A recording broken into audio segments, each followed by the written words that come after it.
This is number 6 from Related Rates AP Review.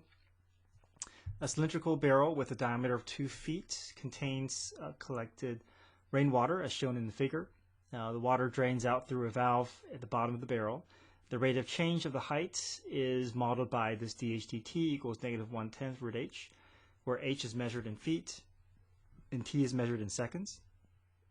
Part A says find the rate of change of the volume of water, so we're looking for dV/dt, trying to find the rate of change of volume with respect to time.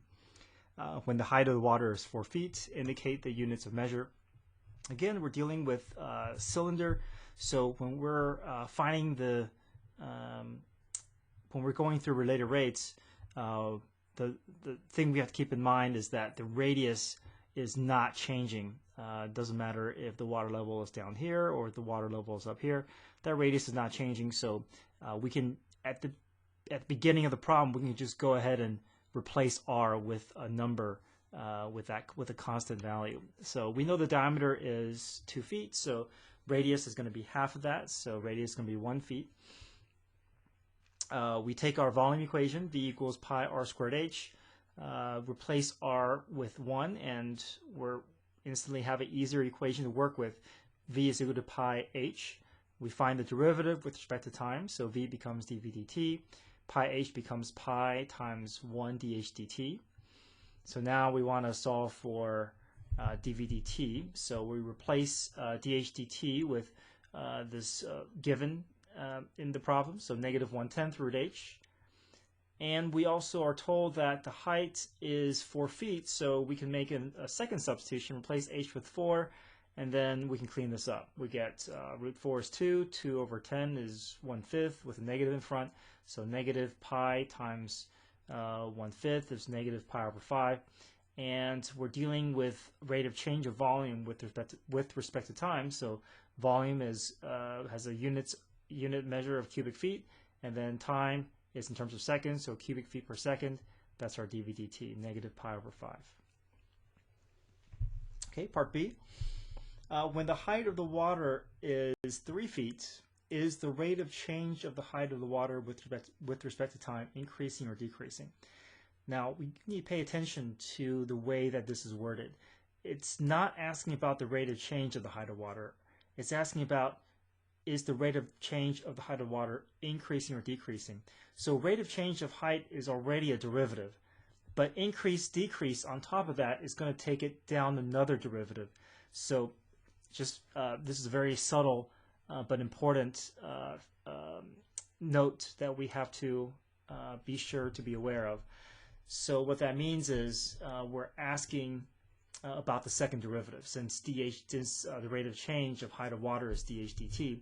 So basically we have to work our way down from dH dt to the second derivative, so d2h over dt2. So we need to find the derivative, go through power rule, so h to the 1/2 becomes 1/2 h to the -1/2, and we're asking for h's derivative. We're dealing still with time, so h becomes dH dt. And then dH dt we found, well, that was given to us from part B, or from the beginning of the problem, was -1/10 root h. So once we find the second derivative, we can make some more substitutions. dH dt gets replaced with -1/10 root h. We can take out this h to the -1/2, comes down to the denominator, and that matches and cancels out with this root h. And we're just left with -120 times -110, which is 1 over 200. Now 1 over 200 is a positive value, which means that if the second derivative value is positive, that means the rate of change of the height of water is increasing. So this is talking about, this is describing the rate of change of, or telling us whether the rate of change of the height of water is increasing or decreasing, and positive was going to correspond with rate of change is increasing. Okay, part C. At time t equals 0, the height of the water is 5 feet. Use separation of variables to find an expression.